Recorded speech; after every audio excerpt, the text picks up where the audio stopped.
Welcome back to the channel. I'm Joe Potter, and this is the Vintage Underground. Today I thought we'd go over the 330 Ferrari build. This is a build that's been going on for a while, and we are in the middle of assembly, which is the fun part for sure. This and all Ferraris out of this era are essentially hand-built cars.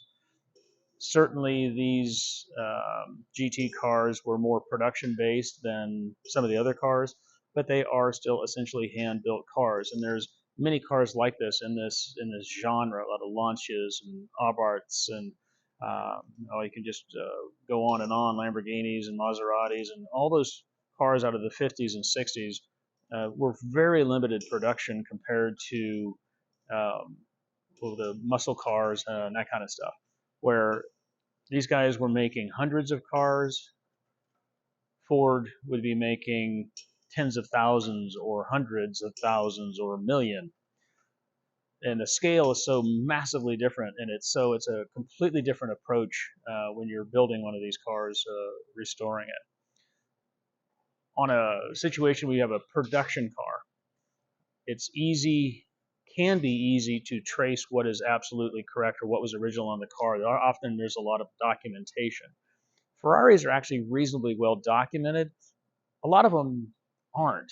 Abarth and some of the other manufacturers of a lot of those hand-built, really limited production cars, it's hard to get documentation about what was on the car. And it's a different situation compared to a high production car. Often there were changes in the middle of builds based on parts they couldn't find and had to source somewhere else. Different lamps, different trim pieces, door handles, whatever they were sourcing at the time would change. Also, these cars are engineered differently than a high production car. Those high production cars had spent significant amounts of time in engineering, designed to maximize the build of but also mostly to minimize cost in production. The net result of that is that it's often very clear of how things go together and how they were assembled. With these, not so much. That hand-built nature of it dictates how they go back together. We can't call up anybody and get a wing or some random parts for a lot of these cars. We have to find them, make them, all these kinds of things, and then verify that that was reasonably accurate for that particular car. So assembly, all this has been restored. We know all these parts and pieces. We've been through them. All those decisions have been made, but still the way the car goes together has to be respectful of how it was engineered and how it was put together originally. And you can really get yourself into a pickle by getting too far down the road on one area versus another. The front suspension is in this car. The wiring is in the car. Cabling, plumbing, all that kind of stuff. As much as we can get into it, long before we'll put the drivetrain in it. So the front suspension is in, the rear suspension is not, just because we've been leaving it on the rotisserie here as long as we can because it's convenient. But I'll show you in the interior here, this is the dash. So we're prepping the dash area. And there's kind of a tendency or a desire sometimes to put the big piece on and then build to it. And you have to resist that temptation. You need to build out. You need to get all the wiring and the tubing and all that secured and build your way out to the dash in this case, or in the engine, build all the plumbing and the wiring and everything out to the last thing you do is drop the engine in. So you really need to resist that temptation to put big chunks in.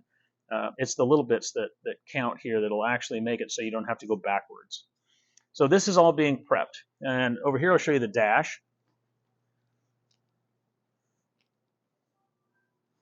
So Bill's the one assembling this car, and you can kind of see the two halves of it. He's preparing the firewall area, and now he's prepping the dash here with the instruments, making everything fit, making sure it's sorted, it works, everything's functioned.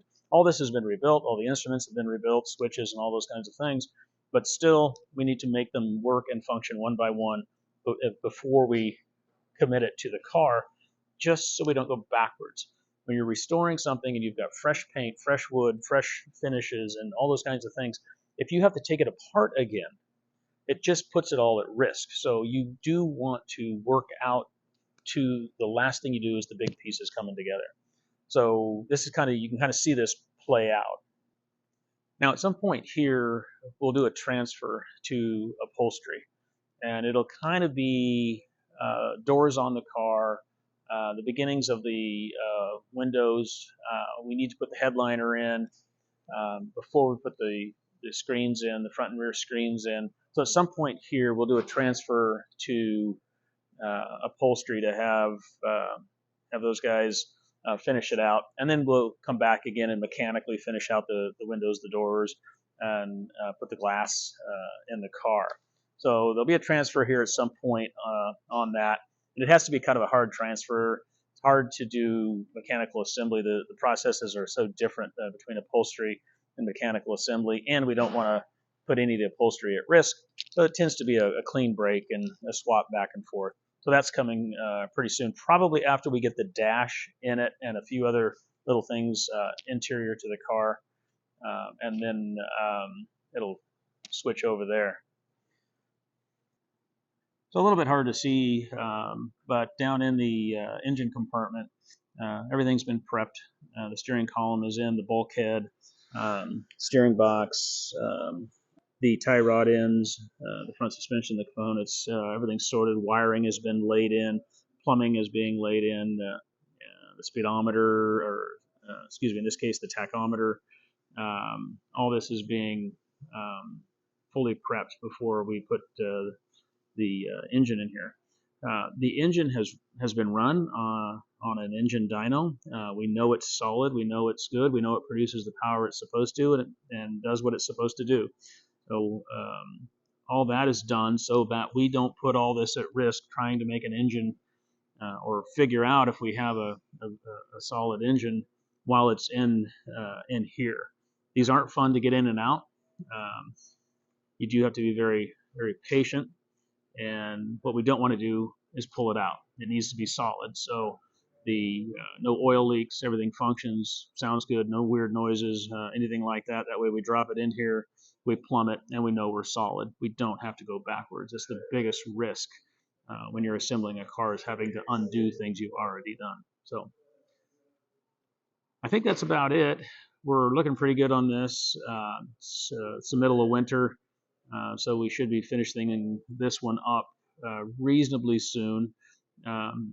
It'll come off of, we're approaching the end of the viability of the rotisserie.